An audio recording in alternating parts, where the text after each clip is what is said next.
정치 맞수다. 오늘은 김종혁 국민의힘 최고위원, 장경태 더불어민주당 의원과 함께하겠습니다. 어서 오세요. 안녕하세요. 안녕하세요. 안녕하세요. 최고위원 되시고 처음 나오셨습니다. 네, 축하드립니다. 네, 감사합니다. 활약을 기대하겠습니다. 네. 어깨가 무겁네요.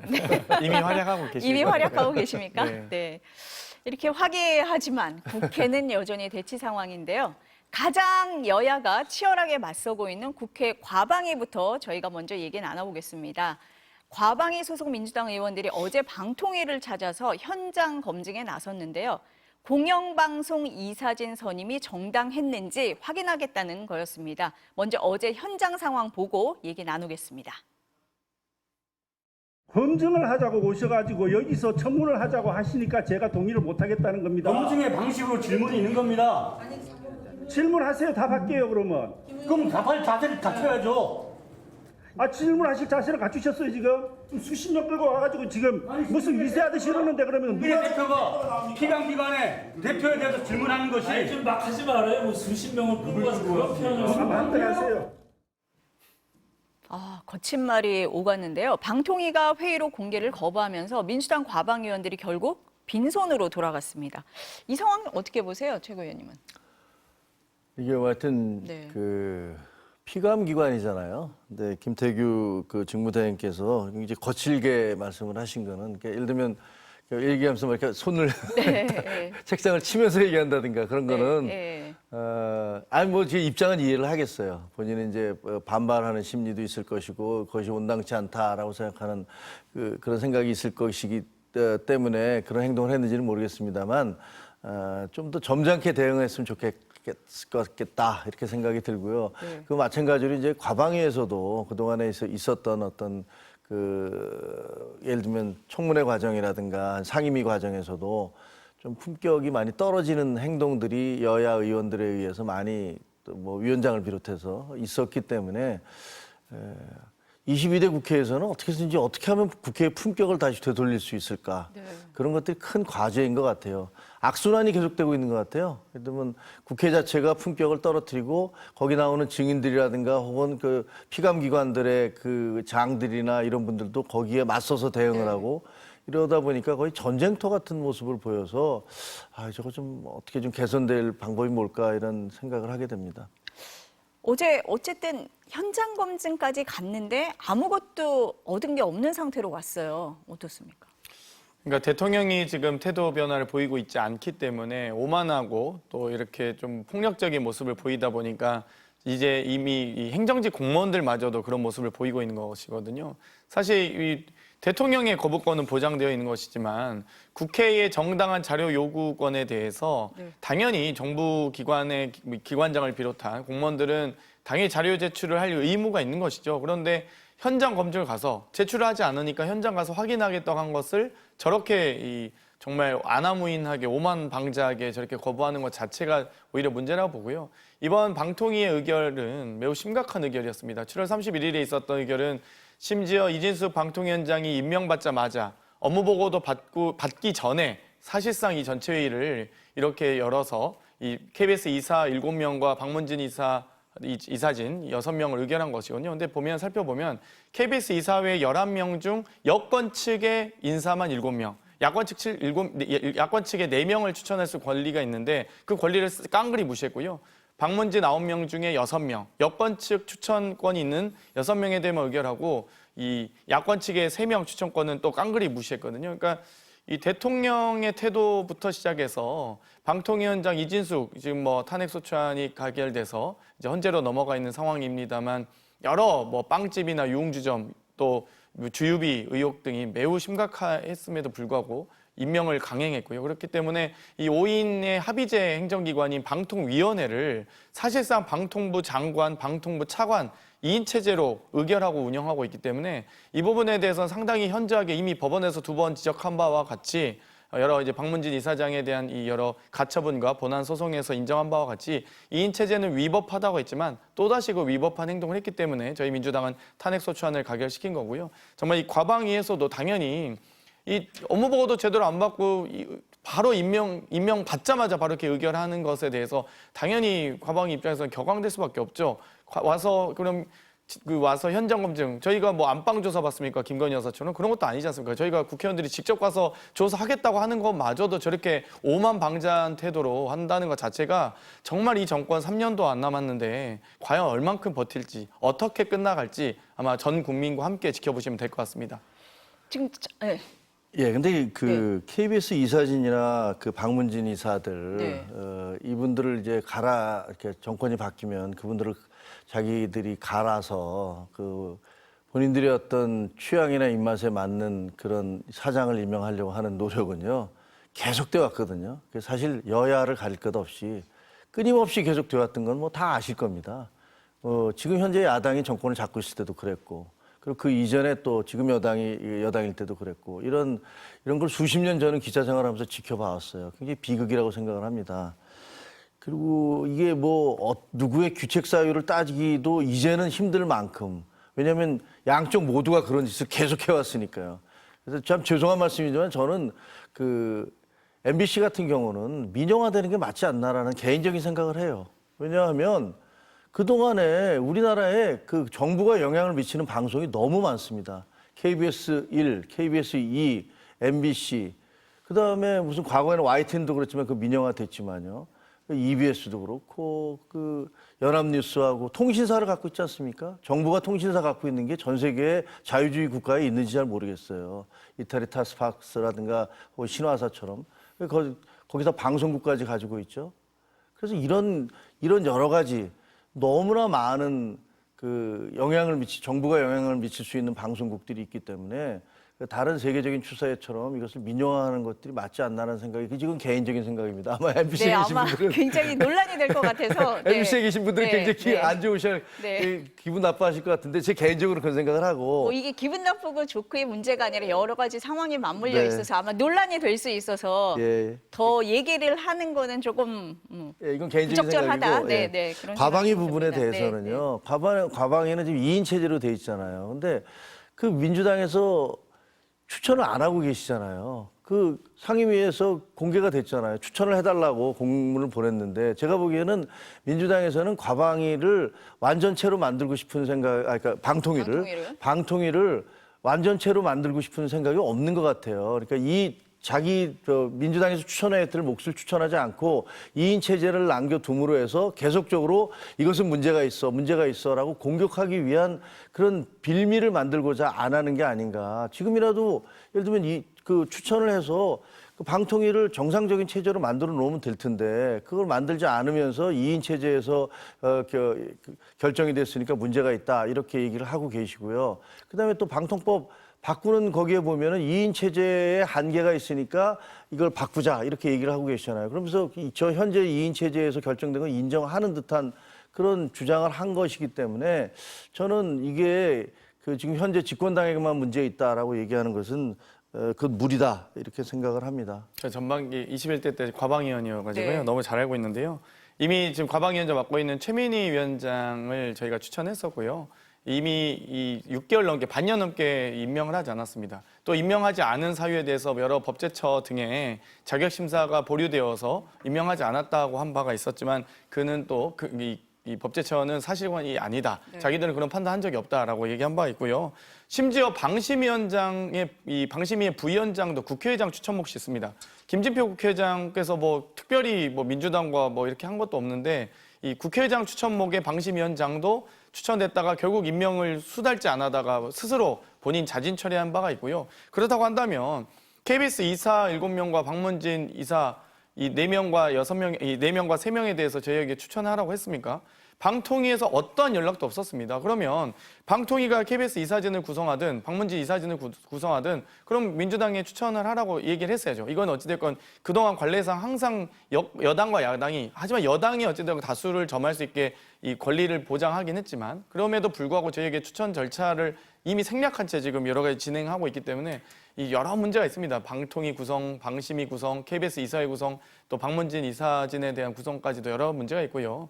사실 이 공영방송의 민영화 문제는 이렇게 대통령실 이전 2주 만에 결정한 것 같이 마치 무슨 천공의 지시 받은 것도 아니고 뭐 이렇게 뚝딱뚝딱 할 수가 없습니다. 저는 포항 앞바다에 이 정말 석유 채취하실지 정말 궁금해요. 전 국민이 알고 계신 산자부 장관도 아니고 석유공사 사장도 아니고 대통령이 직접 나서서 석유 채취하시겠다고 했기 때문에 만약 그 돈 혈세가 만약 들어간다면 그거 다 강제 추징이라도 해야 된다고 봅니다. 도이치모터스든 뭐 코바나 콘텐츠는 어찌되었건 저는 이렇게 공영방송에 대한 민영화도 다 좋습니다. 그러면 중장기적 과제 아니겠습니까? 그러면 연구 영역을 하셔서 근거를 가지고 그럼 이 여러 공영방송에 대한 이 국민들과 시청자들의 니즈가 어느 정도 되는지 파악하시고 또 현재 광고 시장이 어떻게 이루어져 있는지 현재 공영방송의 코바코 체계라든지 SBS가 독립하는 광고 체계라든지 종편, SO 여러 종편에 이르기까지 다양한 이 방송 체계에 대한 전반적인 연구와 논의가 필요합니다. 그래서 저도 과방위 할 때 2년간 정말 연구 영역 필요하다. 그래 정말 민영화 뭐 국민의힘에서 민영화하실 수 있거든요. 그럼 주장하실 수 있다면 거기에 대한 연구 영역을 해봅시다. 이렇게 좀 정상적인 논의가 있었는데 지금 이 과정은 그냥 방통위원장 임명 딱 해놓고 마치 명령하다라듯 당일날 임명받자마자 당일날 의견한 사람이 이 세상에 어디 있습니까? 사실 그런 경우는 없죠. 당일날 임명받는 사람이 당일날 인사권 행사합니까? 그렇지 않잖아요. 업무 보고부터 받죠. 어떻게 운영되고 있습니까? 어떻게 진행되고 있습니까? 이게 이제 정상적인 하는 거죠. 그러니까 저는 이렇게 참 이 방송 장악하는 과정이 있다 할지라도 그 과정이 저는 뭐 인정하고 존중하고 싶진 않지만 있다 할지라도 그럼에도 불구하고 지나치다 이건 좀 너무 좀 심하다고 생각합니다. 그렇지만 방통위원장을 네. 3명에 걸쳐서 탄핵을 하는 것도 해방 이후에 처음 있는 일이고 아마 그것이 정상적이다라고 얘기할 수는 없을 겁니다. 저도 예를 들면 2명의 방통위원장과 그 방통위원이 앉아서 이 심의를 한 것들이 그런 것들이 부적절해 보인다. 별로 좋아 보이지 적절하진 않는다라고 않죠. 생각을 네. 합니다. 근데 그 과정은 보면은 그 이전에 그 이동관 방통위원장부터 시작해서 그다음 김홍일 방통위원장 그리고 이준석 방통위원장까지 진짜로 민주당이 생각하는 게 방통위를 정상화시키기 위해서 하는 것인지 아니면 그냥 이 방문진이나 KBS 이사진을 선임하는 것들을 막아서 임기가 끝나는 사람들을 선임을 못하게 해서 계속 현재 시스템을 이끌어가기 위해서인지 저는 후자 쪽에 더 가깝지 않은가 하는 생각을 하게 되고 그래서 이 탄핵을 하루 된 예를 들면 임명된 지 사흘이고 업무 시작한 지 하루 된 사람을 바로 탄핵안을 발의하는 것 자체를 보면 그것이 무슨 뭐 방통위의 정상화, 뭐 언론의 공정성 이런 것들 때문에 하는 것은 아닌 것 같다라는 생각을 하게 됩니다. 이동관, 김홍일 그리고 이진숙에 이어서 이렇게 탄핵 소추안을 발의하게 된 과정은 그 전에 김효재 방통위 위원장 직무대행부터 있었던 일이죠. 그러니까 사실상 김효재, 이상인 두 분의 또 방통위원들께서 뚝딱뚝딱 계속 지금 2인 체제 사실 물론 김현 저희 방통위원이 있긴 했지만 두 분이 그냥 뚝딱뚝딱 의결했던 게 계속돼 왔고 그래서 저희가 야권 측에 이 최민희 위원을 추천했었는데도 불구하고 또 임명을 보류하면서 계속 2대2 구조가 아니라 3대2 그러니까 2대1 구조를 유지하려고 노력했던 그 이 방통위 운영 방식에 대한 문제가 먼저 있었습니다. 그리고 나서 김현 의원이 임기가 종료되자 김효재 이상인 위원으로 의결을 한다든지 이동관 이상인으로 의결한다든지 김홍일 이상인으로 의결한다든지 이제 이진숙 임명 전에 이상인 직무대행에 대해서도 탄핵소추안 발의한다고 하니까 이상인 위원마저도 직무대행마저도 빠진 거 아닙니까? 그래서 또 이진숙 방통위원장 왔고 거기에 또 김태규란 방통위원이 새로 두 분 다 새로 오자마자 또 간 겁니다. 그러니까 지금 계속 두 명 돌려막기식으로 하니까 제가 이런 정부 운영이 어디 있습니까? 아니 하다못해 이 동네 그 구청도 이렇게 운영 안 합니다. 정말 그러니까 너무 심하게 방통위를 운영하고 있다. 국가 운영은 최소한 법률적 체계와 근거 하에서 그리고 이 해당 업무에 대한 제대로 된 전문적 지식과 또 여러 가지 전반적인 이해를 좀 높이고 나서 아니 본인이 임명한 기조실장한테 하다못해 보고라도 받으셔야죠. 아니 방통위 사무처장한테 보고라도 받아야죠. 그것도 모르면서 이렇게 하니까 얼마나 황당합니까? 이런 경우 그러다 보니까 위법적 의결에 대해서 저희가 바로 즉시 탄핵소추안 의결한 거다. 그리고 그것은 이미 김효재 방통위원장 직무대행부터 계속 이어져 온 겁니다. 그래서 저희가 갑자기 한 것도 아니다. 지금 말씀드리겠습니다.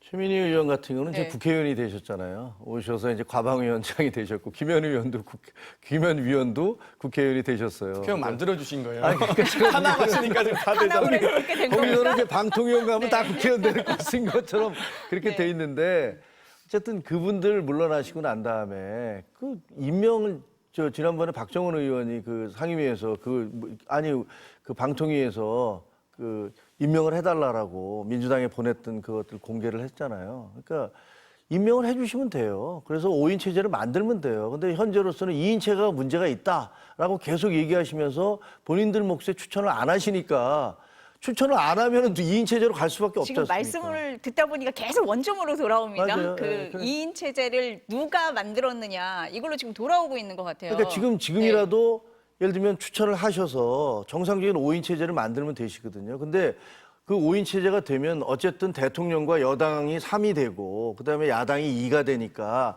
정상적인 의결을 하면은 야당의 의견이 반영이 안 될 거예요. 그거는 지금까지 계속 그렇게 해왔던 것이니까.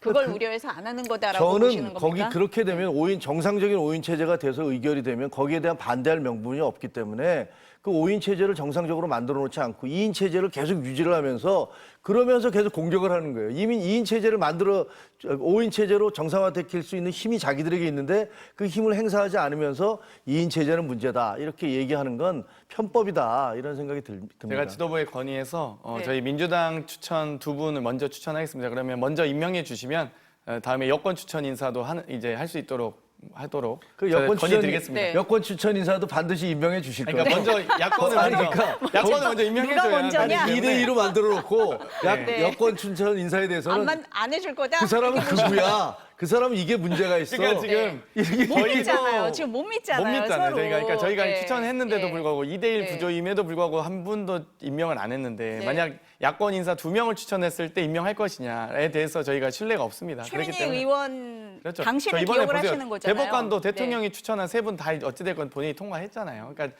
일단 야당을 좀 믿으시고 국정 운영의 파트너로 좀 생각하시고 야권 추천 인사를 먼저 임명해 주시면 저희가 여권 추천 인사 1명도 추가로 의결할 수 있다 이렇게 그럴 권한은 말씀드리겠습니다. 없지만 건의는 건의는 해보죠. 해보죠. 최고위원 저희도 되셨으니까 먼저. 건의를 해보시죠. 그러면은. 그러니까 어쨌든 정상화가 되려면 여야가 신뢰가 가장 우선인 것 같아요. 지금 두 분 말씀을 계속 들어봐도.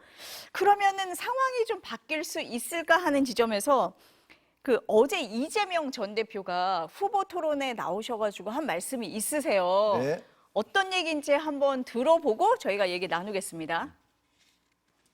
우리 윤석열 대통령을 한번 다시 만나 뵙고 싶습니다. 지금 상황이 너무 엄혹하다. 특히 경제 상황이 매우 안 좋기 때문에 저는 이 경제 상황을 어떻게 타개할 것인지 또 이 꽉 막힌 이 대결적인 전국을 어떻게 해결할 것인지에 대해서 한번 만나서 진지하게 말씀을 나누고 싶기는 합니다. 이제 이 발언이 나오고 나서 윤 대통령에게 2차 영수회담을 제안한 거 아니냐 이런 해석도 나왔습니다. 어떻게 들으셨어요? 뭐 그렇게 해석될 수 있을 것 같아요. 그리고 뭐 영수회담이 잘 되기를 바랍니다. 네. 근데 사실 저 첫 번째 영수회담은 저는 좀 굉장히 실망을 했어요. 왜냐면 그게 정말 오랜만에 처음으로 만들어진 거 아니에요. 네. 그동안에 이제 그 이재명 대표께서 계속 요구를 했었는데 뭐 여당에서도 반대를 했고 여당에서는 대통령한테 아이고 만나지 마셔야 된다 이렇게 얘기를 했었는데 그리고 왜 우리를 빼놓고 만나느냐. 우리 당대표는 뭐가 되느냐. 뭐 이런 주장을 했기 때문에 네. 사실은 만나는 것에 대해서 저도 조금 마음이 좀 흔쾌하지 않더라고요. 근데 그때 만났을 때 이재명 대표께서 딱 일어나려고 그러는데 잠깐만 카메라 기자 나가지 마세요 라고 하고 본인이 준비해왔던 그 연설문을 쫙 읽으셨단 말이에요. 근데 저는 그거를 지켜보면서 야, 이거 무슨 대통령을 옆에다 앉혀놓고 뭐 훈계하듯이 저렇게 하는 게 저게 처음 만나는 그 어떤 신의, 성실의 의무 이런 것에서 나쁘게 얘기하면 뒤통수 치는 거 아닌가라는 생각이 들더라고요. 그래서 대통령이 당황해서 좀 이렇게 당황하시는 모습 보여지고 그랬어요. 그래서 그거 하고 나서는 제가 이거 좀 문제가 있구나. 이렇게 하면 여기서 만약에 국민들 앞에서 다 영수회담이라는 것은 우리가 할 말 못할 말 서로 마음에 있는 거 털어놓고 만나서 얘기해 봅시다. 밖에 나가서 공개적으로 얘기할 수 없으니 이거 아닙니까? 그래서 만나자는 건데 그 만나자고 해놓고서 본인이 나는 이거 이렇게 할 테니까 알아서 하시오 라고 주장하고 회담을 한다? 그럼 거기 무슨 성과가 있겠습니까? 제가 보기엔 거기서 아무 성과가 나올 수 없어요. 결국은 아무 성과 안 나왔습니다.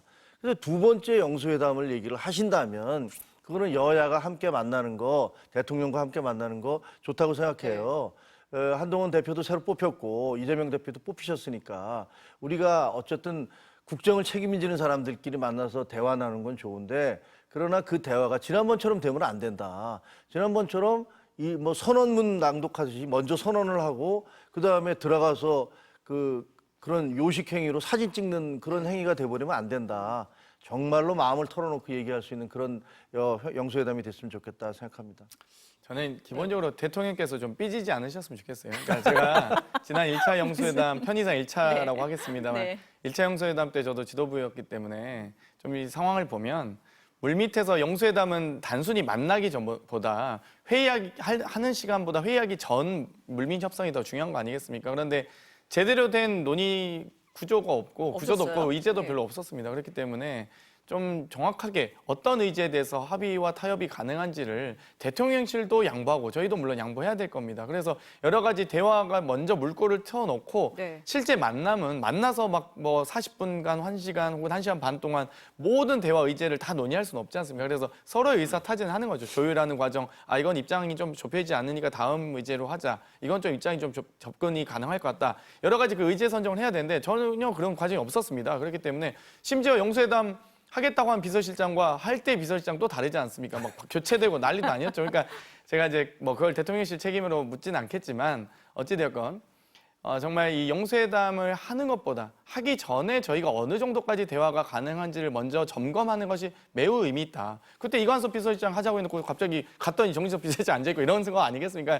그러니까 저는 뭐 여당 대표도 오시고 야당 대표도 오시고 대통령도 오시고 또 뭐 때를 따선 국회의장도 오실 수 있다고 봅니다. 사자회동 이렇게 해서 오히려 이제 영수회담과 더불어 뭐 더 크게 폭넓게 양자회담, 사자회담 다 가능하다고 보거든요. 그러니까 자주 만나시고 대화하시고 정말 어려운 상황이니만큼 정말 대화로서 풀 수 있는 것들 좀 푸셨으면 좋겠다는 말씀 드리고 싶습니다. 오늘 아침에 박찬대 원내대표가 여야 영수회담을 제안을 하셨어요.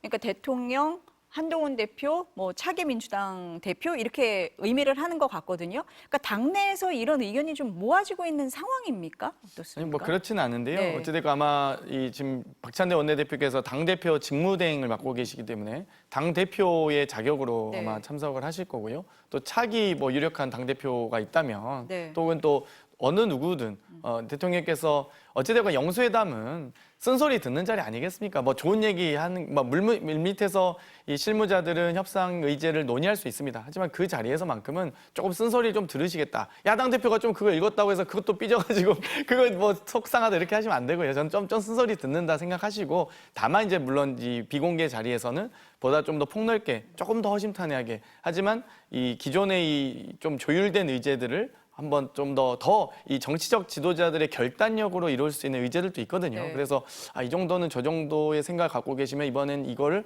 대통령으로서 한번 결단력을 보여줘야겠다라고 또 결심하신 사안도 있을 수 있고 저희 야당 지도자도 뭔가 대통령과의 영수회담에서 이 정도는 내가 결단력을 보여줘야겠다. 아마 그런 어떤 정치 지도자들 간의 고도의 정치적 어떤 과정이죠. 영수회담은. 그렇기 때문에 이번 만약 2차 영수회담이 이루어진다고 진행된다면 물밑에서 좀 의제 조율도 잘 되고요. 대통령 비서실장도 좀 안 바뀌었으면 좋겠고요. 네, 그런 것들이 좀 네. 바람이 있습니다. 네. 그러길 바랍니다. 네, 박찬대 원내대표가 공식 회의에서 이런 얘기를 했어요. 그러면은 국민의힘에서도 좀 논의를 해볼 만하지 않습니까? 그건 이제 대통령실의 판단이 제일 중요하겠죠. 그 뭐 저희가 뭐 건의를 할 수는 네. 있겠습니다만 대통령실에서 어떻게 생각하는지는 모르겠고 그리고 이제 삐진 거야 뭐 어떻게 되는지 모르지만 저는 좀 삐졌습니다. 아주 왜 저러시지? 뭐 저는 그날 보면서 굉장히 화가 네. 났는데 대통령실에서는 어떤 생각하시는지 저는 잘 모르겠고. 지지자는 삐질 수 있죠. 뭐 당연히 속상하죠. 네. 그래서 지금 말씀하신 네. 대로 너무 대화가 없고 그래서 사실 국민들이 제일 불안해하거든요. 그리고 지금 현재 우리 외교 안보 상황이라는 게 맞습니다. 심각하지 네. 않습니까? 미국에서 도대체 대통령이 누가 될지도 모르겠고 그리고 그 북핵 문제 그다음에 러시아라든가 중국이라든가 김정은이라든가 하나같이 예측할 수 없는 그 분들이기 때문에 우리 국가가 이걸 어떻게 대응해 나갈 것인가? 뭐 여야가 따로 있는 거 아니잖아요. 네. 그래서 그런 측면에서 네. 함께 만나는 자리 굉장히 중요하다고 생각을 하고요. 그래서 아까 말씀하신 대로 그 사전 의제에 좀 충분히 조율을 해서 그래서 실질적이고 생산적인 그런 영수회담이 됐으면 좋겠다라고 생각합니다. 아니 오늘 오전에 국민의힘 민주당 정책위 의장 만나셨잖아요. 네. 그리고 오늘 또 똑같이 여야정 협의기구 만들자는 얘기도 양쪽에서 같이 나왔어요. 그리고 추경호 원내대표가 8월 임시회는 정쟁 휴전 선언하자 이렇게 얘기를 하셨거든요. 달라지는 겁니까? 달라지기를 희망하죠. 바라는 겁니까? 네, 바라고 네. 그랬으면 좋겠습니다. 이재명 대표가 이제 대표가 되시면 어쨌든 뭐 연임되시는 거지만 새로운 분위기가 좀 필요할 것 같고요. 저희도 일단 한동훈 대표 체제가 되면서 네. 일단 세대 교체 내지 시대 교체 분위기가 좀 있지 않습니까? 보수가 좀 다른 모습을 보여야 된다. 그런 것들에 대해서 보시면 알겠지만 이제 한동훈 대표가 연일 본인의 페이스북이나 뭐 SNS를 통해서 페이스북이나 이런 데를 통해서 정책 의제들을 얘기하고 있잖아요. 뭐 금투세에 대해서도 얘기하고 총포 도급류에 대해서도 얘기하고 여러 가지를 얘기하고 있습니다. 그래서 이런 것들이 이제 과거와 우리는 좀 달라진 모습이라고 생각을 하고 네. 민생 정책 이런 네. 것들에 좀 더 집중을 하자 이런 분위기가 있어요. 이런 분위기가 우리 쪽에서 그런 제안을 하면 야당도 네. 뭐 그걸 반대할 이유는 없다고 생각을 합니다. 야당도 항상 민생을 말씀을 하시잖아요. 그래서 8월 국회가 네. 이 정쟁보다는 실제로 이 무더위 속에서 이 국민들 특히 이제 면세점 이하의 분들이나 그 차세대의 그 소득계층이라든가 이런 차상위 소득계층이라든가 이런 분들에 대해서 어떻게 우리가 전기요료 이렇게 인하라든가 이런 식의 어떤 도움을 줄 수 있을까 이런 실질적인 대화와 타협 이런 것들 그래서 단 한 번만이라도 좀 생산적인 것들을 해보자 여야가 네. 이런 기대를 해봅니다. 아니 오늘 아침 분위기만 보면 뭔가 달라질 것 같은데 실제로 이게 가능하겠느냐 이건 잘 모르겠습니다. 그래서 제가 네. 가장 중요한 게 이 7월 23일 국힘 전당대회 끝나자마자 가장 먼저 제가 아마 얘기했을 겁니다. 국민의힘 정책의장이 매우 중요하다. 사실 이 두 가지 측면인데요. 이 정책의장은 저희와 다르게 국민의힘 정책위의장은 이 지명직 최고위원의 역할도 있기 때문에 5분의 4의 다수 체제를 만드는데 매우 의미 있는 역할을 할 수 있고요. 또 한편으로는 한동훈 대표가 원외입니다. 그래서 한동훈표 정책을 추진하기엔 정책위의장 없이는 아주 손발이 잘려 있는 상태로 할 수밖에 없기 때문에 이 사무총장을 다들 막 관심이 있어 하길래 아니다. 오히려 정책위의장이 더 훨씬 중요한 역할을 할 것이다라고 제가 예상을 했고요. 또 한편으로는 이제 한동훈 대표의 리더십을 이제 어떻게 보여줄 것이냐의 네. 관건이라고 봅니다. 그러니까 이미 지금 대통령실에서는 전당대회 끝난 다음 날 한동훈 대표가 해야 될 일을 먼저 해버리셨거든요. 대통령께서. 원래 이 낙선한 대표 후보들을 한동훈 대표가 차근차근 만나면서 정치적 보폭을 넓혀가고 포용 행보를 하면서 이제 당내 리더십을 높여가는 과정인데 뭐 대통령께서 그냥 다 불러가지고 낙선한 사람이 당선한 사람이 다 불러가지고 그냥 회식하셨거든요. 그래서 네.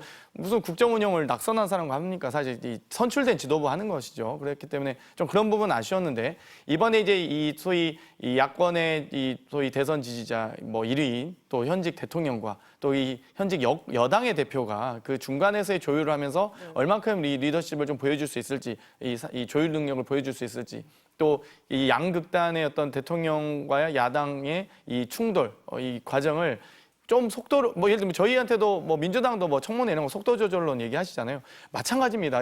뭐 방송 장악, 속도 조절론 왜 국민의힘이나 여권에서 아무도 얘기 안 하시는지 모르겠어요. 그러니까 MBC를 장악하시더라도 박문진 이사 교체하시더라도 이거 좀만 천천히 하자. 탄핵 소추안 바로 민주당 발의한다는데 업무 보고 받고 일주일 뒤에 하자. 방통위가 정기회의가 화요일인가요? 화요일마다 있지 않습니까? 아니 정기회의도 아닌데 바로 방통위 임시회의 열어가지고 그것도 이틀 전에 미리 통지해야 될 의무도 지키지 않고 바로 임명 받자마자 업무 보고도 안 받고 하는 게 아니라 여권 내에서 저는 오히려 장악 속도 조절론 이런 거 좀 나왔으면 좋겠어요. 그래야 그 한동훈 대표의 리더십도 좀 보여줄 수도 있고 네. 여권과 협의하는 논의 모양새라도 취할 수 있는데 좀 최소한의 그 모양새와 형식도 안 갖춰서 좀 저는 아쉽다는 생각합니다. 그러니까 정치가 실종된 거죠. 뭐 네. 말씀 중에서 뭐 MBC 장악 이런 말씀을 하셨지만 저도 이제 기자 생활을 오래 했지만 언론사 절대 장악 안 돼요.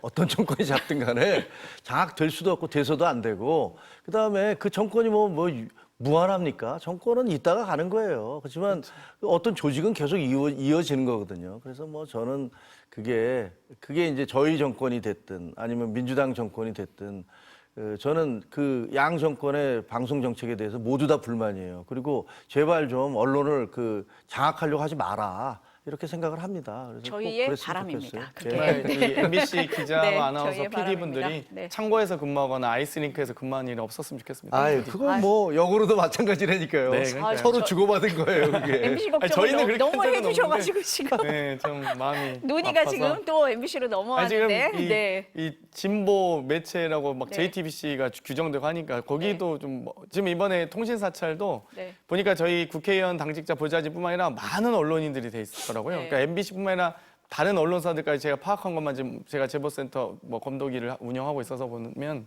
정말 전방위적으로 지금 언론인도 통신 기록을 조회했기 때문에 아마 이 부분도 아마 나중에 조사가 좀 더 확보가 되면 알려드릴 예정이 네, 있습니다. 그 얘기는 뭐 다음에 저희가 기회가 되면 더 하기로 하고요. 지금 정책 얘기를 하고 있었으니까요. 국민의힘에서 이제 한동훈 대표가 그래서 오늘 또 하나 내놓은 게 있어요. 금투세 폐지 카드를 내놨어요, 지금. 금융투자소득세를 폐지하자는 건데 이 내용이 뭐냐 지금 여기 나오고 있는데 주식과 채권, 펀드, 파생상품 등 금융투자로 연간 5천만 원이 넘는 소득을 올린 투자자에게 부과하는 세금인데 이걸 없애자 이런 거잖아요. 그러면서 한동훈 대표가 이재명 전 대표도 금투세에 대해서는 유연한 입장 아니었냐, 논의를 하자 이렇게 제안을 하신 거잖아요. 맞습니다. 이제 그 젊은 층에서는 부동산이 거의 지금 절벽이 돼 버렸잖아요. 집 하나 사는 거는 뭐 내가 아무리 돈을 벌어도 이게 될 수 없다라는 그런 절망감 때문에 많은 분들이 이제 그 주식 투자로 이렇게 몰리고 있더라고요. 그래서 어떤 경우에는 잘 되는 경우도 있고 어떤 경우는 안 되는 경우도 있고 이래요. 본인들이 어떻게 보면 생명줄처럼 그렇게 생각을 하고 있는데 거기에 이제 금투세를 도입한다고 하니까 격렬한 저항을 하게 되는 거죠. 특히 이제 젊은 층에서 많이 그렇게 하시더라고요. 그런 걸 보면서 이제 우리 쪽에서는 지금 이 상황에서는 아닌 것 같다. 적어도 이 상황에서 금투세를 도입을 하는 것은 우리 젊은 층이라든가 가뜩이나 이제 부동산 때문에 거의 좌절하고 있는 사람들에게 뭐 도대체 탈출구를 좀 줘야 되는 거 아니냐 이런 생각을 하고 있는 거고요. 민주당도 보면 많이 좀 유연해지고 있는 것 같아요. 왜냐하면 종부세에 대해서도 좀 다른 얘기들이 나오잖아요. 여쭤볼게요. 네, 그래서 계속 바뀌고 있어서 네. 민주당도 이제 뭐 본인들도 집권을 해야 되니까 그런 부분에 있어서는 현실적인 정책으로 가고 있는 게 아닌가. 근데 내부에서 보니까 뭐 내부적으로 이념 갈등이 좀 있긴 있으신 것 같아요. 그래서 그게 어떻게 이게 종결이 될지는 잘 모르겠습니다만 저희 입장은 어쨌든 그 한동훈 대표 지난번에 저희 총선 때도 그걸 얘기를 했었어요. 그래서 이 금투세 이대로 가면 안 된다. 오히려 그 대만 같은 경우는 그 금투세와 비슷한 세를 도입한 다음에 주식 가격이 30% 정도 막 폭락을 하는 이런 일들이 있었거든요. 그러니까 그 과거의 다른 나라 사례를 보거나 그럴지라도 이런 식으로 그냥 일방적으로 밀어붙이는 거 안 되겠다라는 것들이 총선 때도 얘기를 했었는데 그때는 그게 잘 안 먹혔어요. 솔직히 정권 심판 거기에 모두 그냥 휩쓸려가서 어떠한 정책적인 어떤 제안도 제대로 먹히지 않았습니다. 하지만 이제 선거는 끝났고 경제 살려야 되고 그러면 여야가 이 부분에 대해서도 서로 함께 얘기해 볼 수 있지 않을까 하는 생각을 합니다. 야당 협조 없으면 안 되잖아요. 안 되죠. 얼마나 힘이 세세요. 그래서 무서워 죽겠어. 여쭤봐야 될 것 같아요. 저는 뭐 힘이 약해서 통신 사찰을 받고 있는 정당인데요. 뭐 아무튼 아이고 저희는- 검찰한테 하는 걸 왜 저희 당에 그러세요? 네. 뭐 대통령직 한 몸이라 네. 보기 때문에 그렇긴 하지만요. 어찌되건 이제 이런 네. 인식들도 좀 바꿀 수 있도록 여당이 집권 여당이 책임 있게 노력하시면 될 것 같고요. 그러니까 여러 가지 금투세 관련된 또 종부세 관련된 논의가 있긴 합니다. 네. 당내에서. 근데 아직 뭐 정리된 논의가 있거나 입장이 있는 건 아니고요. 아마 이제 뭐 차기 지도부가 선출되면 네. 또 그 해당 지도 체제에서 또 논의가 이어질 것으로 예상이 되고요.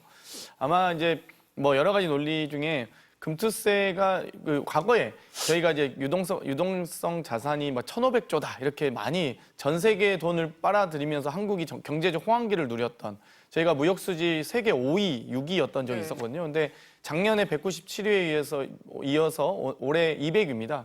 무역수지 적자 국가고 북한도 100위거든요. 근데 우리가 200위 국가, 208개국 중에서 정말 돈이 전 세계로 빠져나가는 나라가 되어서 너무 안타까운데 그럼에도 불구하고 금투세를 해야 되냐라는 주장과 또 그럼 이렇게 어려운 경제적 상황에도 불구하고 주식으로만 5천만 원 이상의 이 금융소득을 얻는 사람들에 대해서 세금을 그래도 부과해야 되지 않느냐는 의견이 있는 건 사실입니다. 그렇기 때문에 여기에 대해서는 종합적인 경제적 판단과 진단과 분석이 있어야 된다 보고요. 아마 차기 지도부가 선출된 지도부가 결정할 것이라고 봅니다.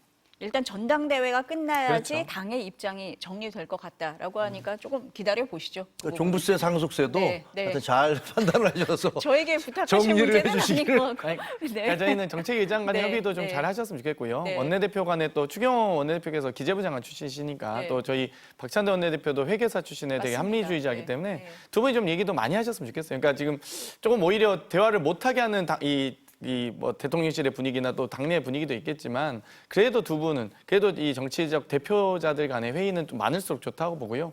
뭐 금투세뿐만 아니라 뭐 주식양도세라든지 증권거래세라든지 여러 가지 또 논의가 폭넓게 있습니다. 그 논의를 합쳐서 할지 분리해서 할지도 함께 좀 만나서 얘기를 해야 좀 될 거라고 봅니다. 저희가 정책을 하기 참 어려운 게요. 네. 어떤 게 있냐면 딱지를 붙이거든요. 예를 들면 종부세 같은 경우는 부자 감세 이렇게 돼버리면 사실은 정책적으로 그게 옳다고 하더라도 할 수가 없어요. 너무나 많은 공격을 받기 때문에 경제 정책에 있어서 많은 것들이 그런 식의 딱지에 의해서 지금 이 시기에 이걸 해야 되는데 못할 수 있는 경우가 너무 많아요. 그래서 제발 좀 근데 민주당이 이걸 너무 잘하세요.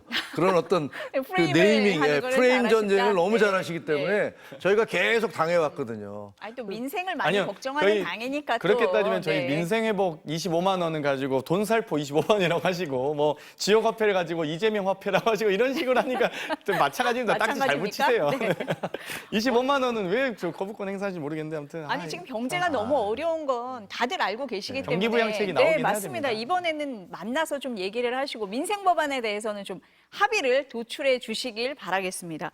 마지막으로 이 논란이 되고 있는 사도광산 얘기 한번 해볼게요.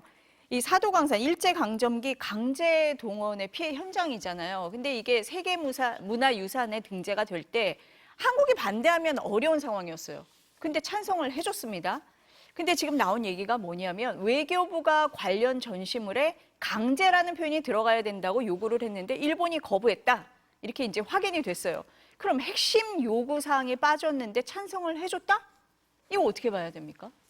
내용을 정확히는 잘 모르고 네. 있는데 제가 그런 건 있더라고요. 그러니까 그 세계문화유산 등재를 할 때 모든 국가들이 다 찬성을 해야 맞습니다. 된다고 다 찬성을 하더라고요. 해야 그러니까 한 되죠. 개 국가도 네. 반대하면 안 되는데 그러니까 이제 저희가 다른 모든 국가들이 찬성을 했는데 반대하고 있는 유일한 하나의 국가였던 것 같아요.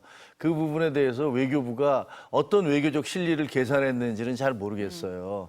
하나는 이제 저희의 어떤 민족 감정이라든가 네. 뭐 이런 부분이 있는 거고 네. 그리고 다른 나라들과의 관계에 있어서 야, 뭐 니네는 그런 것까지 계속 문제를 삼아야 되는 거야 라는 어떤 다른 나라들의 비난이 있을 수도 있고 마치 우리가 소녀상에 대해서 네. 소녀상을 철거하려는 나라들을 또 그 여론을 환기시키면서 그걸 왜 철거하려고 그러는 거야? 그 역사를 갖다가 뭐 부정하자는 거야? 라는 식으로 이렇게 공격을 하듯이 자칫하면 우리가 공격을 받을 수도 있지 않나라는 생각을 했을지는 모르겠어요. 그런 외교적 판단을 했을지는 모르겠고 또 구체적으로 어떤 일본과의 어떤 협상 과정에서 어떤 내용을 주고받는지는 알 수는 없습니다만 저는 어쨌든 그 강제 동원된 거는 뭐 누구도 부인할 수 없는 역사적 사실이기 때문에 네. 그 부분이 들어갔어야 된다. 네. 만약에 그게 협상 과정에서 그걸 제대로 관철시키지 못했다면 외교부가 일을 제대로 못했다. 이런 생각을 합니다. 일단 이 세계유산 등재 관련된 네. 위원회는 이 만장일치제거든요. 그렇기 때문에 한 국가라도 반대할 경우에는 세계유산으로 지정될 수가 없습니다. 네.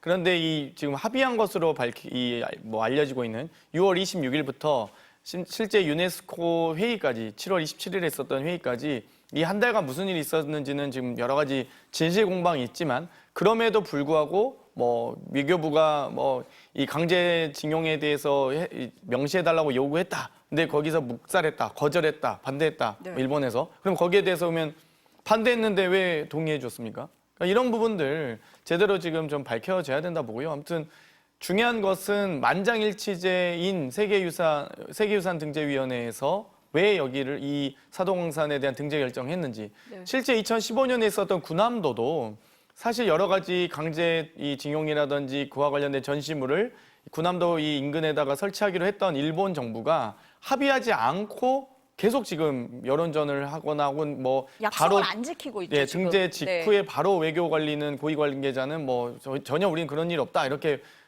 정말 오리발 내밀면서 지금까지 2024년이 되도록 거의 10년째 지금 방치되고 있거든요, 군함도도. 그런데 지금 그런 군함도에 약속 이행을 하지 않았는데 어떤 일본 정부에 뭘 믿고 지금 등재 동의를 해줬는지 대한민국 이건 외교부뿐만 아니라 정부가 네. 분명히 대통령실에서 외교부와 만약에 또 이 등재 외합이 있었다라고 한다면 외교부는 끝까지 반대했는데 만약 대통령실에 또 이 800-7070 전화가 가서 등재 외합이 있었는지 이것도 밝혀야 된다고 생각합니다. 그렇기 때문에 이번에 이제 의장께서도 좀 네. 이거 과정을 좀 알려주라. 그러니까 제가 봐도 26일 직전에 그러니까 6월 26일부터 있었던 지금 일본의 이 실제적 조치를 취했다라고 밝힌 것부터 7월 26일에 있었던 강제성 표현에 대해서 일본과 합의하지 않았다 이런 등등의 이야기들이 다 쭉 있거든요, 한 달간. 근데 저도 아직 이제 이걸 지금 제대로 된 자료를 제출하지 않고 있어서 확인은 못했는데 이 한 달간의 과정들 저는 분명히 이건 좀 아주 심각한 내용이라고 봅니다. 네. 아니 국회에서 이 사도광산 등재 결정에 앞서서 추진 철회하라라는 결의안을 채택을 했었어요. 여야가 그렇게 싸우고 있는데 이 결의안은 채택을 했었거든요. 그러니까 이제 우원식 국회의장도 이례적으로 입장문을 내신 것 같아요. 이거 과정을 좀 밝혀야 된다 이렇게. 네. 아니, 저는 그게 네. 국회 역할이라고 생각을 해요. 네. 무슨 여야 따질 게 뭐 있겠습니까? 예를 들면 외교부 장관을 조치를 해서 네. 상임위에서 그 어떤 과정이 있었던 거냐. 그리고 왜 우리가 그 강제라는 표현을 그냥 수용을 했던 것이냐라는 부분을 뭐 그건 여야 따로 있을 것도 없을 것 같고요. 그냥 계속 추궁을 하고 그다음에 사실은 그런 모습을 보여주는 게 우리 외교부에게도 일본에 대해서 얘기할 수 있는 근거를 마련해 주는 거잖아요. 아니 우리가 뭐 그런 일이 있는데도 뭐 여야 입 다물고 가만히 있으면은 뭐 얼마나 우습게 보겠습니까? 당연히 거기에 대해서는 외교부 장관이 됐든 관계자들을 불러서 추궁을 해야 되고 진상을 밝히라고 요구를 해야 되고 그러면 그것을 근거로 해서 이쪽에서는 일본 정부에 봐라 우리나라 지금 국회의원들과 우리 국민들이 저러고 있다. 당신들 이거 뭔가 조치를 취해야 될 거 아니냐 이렇게 나올 수 있는 거 아니겠어요? 그런 부분에 외교안보 부분에서 저는 뭐 여야가 따로 없을 것 같다 이런 생각이 듭니다. 그러니까 7월 25일 날, 그러니까 27일 날 유네스코가 결정되기 전 26일 날 한국 정부가 잠정 합의했다라고 지금 알려지고 있는데요. 그 전 25일 날 이 대한민국 국회의원 여야 할 것 없이 국민의힘과 민주당 모두 225명이 100% 찬성했습니다. 맞습니다. 네. 사도광산 등재 반대에 대해서 그리고 유네스코의 권고를 이행하도록 일본 정부에 촉구하는 결의안이었는데 어떻게 100% 찬성했는데 바로 다음날 외교부가 깡그리 무시합니까? 이건 정말 저희도 분노하지만 집권 여당의 국회의원분들도 진짜 이건 분노해야 된다라고 생각합니다. 네, 국회에서 이 부분에 대해서는 좀 사실 확인이 있었으면 좋겠습니다. 오늘 말씀은 여기까지 듣겠습니다. 감사합니다. 네, 고맙습니다.